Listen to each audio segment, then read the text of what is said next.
Good evening. Hey, so just when you thought you had gotten rid of us, here we are again.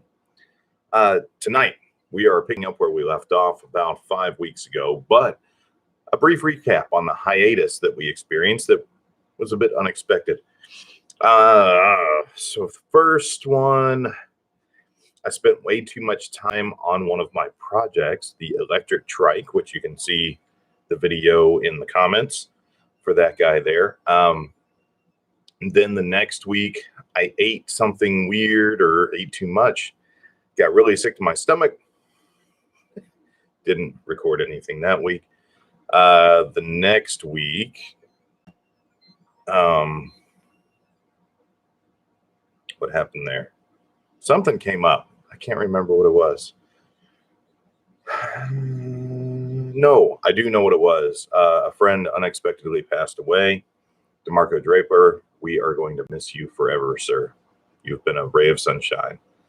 The next week, I ended up in Huntsville, Alabama for the 4th of July. I almost did a 4th of July one, but really spending time with family kind of came first. I love you guys, but I don't get to spend time with that family out in Alabama very often and wanted to make the most of every minute.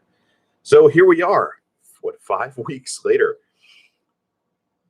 And I think the reason for the hiatus, well, at least the second part of the hiatus, kind of is a good segue into how I work to fight anxiety and depression. And yeah, it's projects and family time in a nutshell. But what does that look like?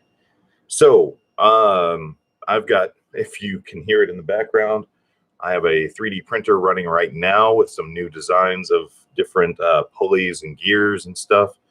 What else? I've built the electric trike. I've got an electric pickup conversion in the works right now. I like modifying cars. I have countless home projects as well, such as the landscaping stuff, painting and upgrading things there. Yeah, I'm actually using grass seed for the first time in my life. Can tell I'm getting older. We have 3 kids, another one on the way. I'm very happily married. Where am I going with all this? Well, I'll tell you what, it's really hard to get depressed when you've got a project to finish. It's really hard to question what you're doing if you're doing tons of things. And I'll tell you what, it's really hard to really get down in the dumps for long if you've got good family and friends around you to see what's going on and help bring you back. On top of that, and I think this is a big one, if you don't have people that are counting on you every day for their well-being and their livelihood, what are you doing in the world? That's where I was for a long time. I felt like I didn't matter. I felt like if I just disappeared, no one would notice or care. And you know what? I've kind of realized if I'm in that kind of predicament, it's my fault. I'm not working hard enough to find what matters to my community and what matters to those around me. And I'm not active enough in my community to where I have people that depend on me. And so that's kind of my challenge now, is when I start feeling that way. Now I'm turning it back on myself again, which you got to be careful with that. It can be a terrible downward spiral. But to combat depression in a lot of ways, when I start feeling like I could just disappear and nobody notice, I try to fix it. Kind of like all the other projects, I just make that another project.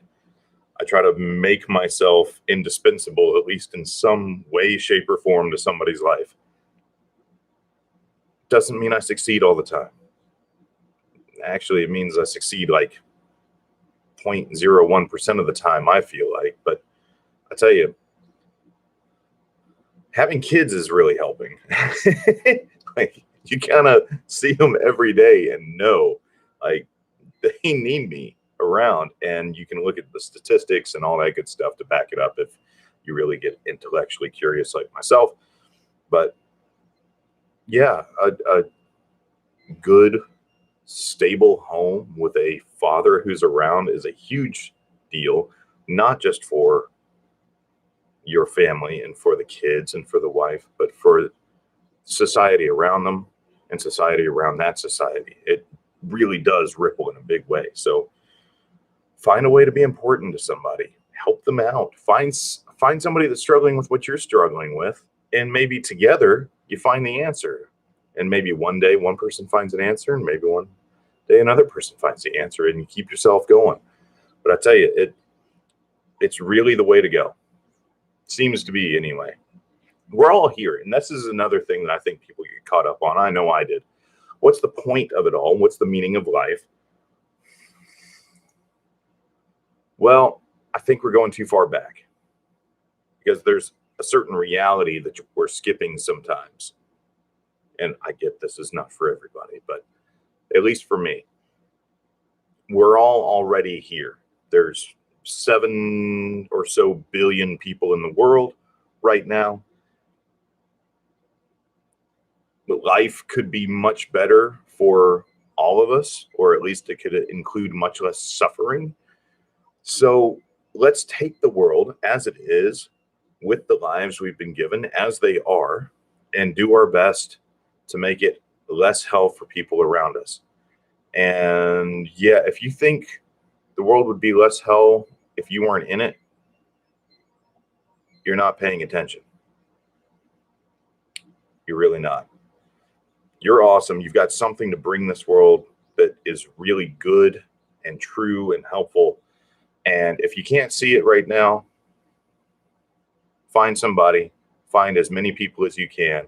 Doesn't matter how many, get them around you, because one of them will see it in you and help you out. So that is my thing for tonight on fighting anxiety and depression. I'm sure I can go in deeper depth later on if we need to, but I figured this would be a good place to start. So thank you for watching. Thank you for listening. Thank you for continuing to support this, because some days you guys are the thing that really help me remember that I might be helping somebody, even if it's haphazardly or accidentally. Thank you. Have a great evening.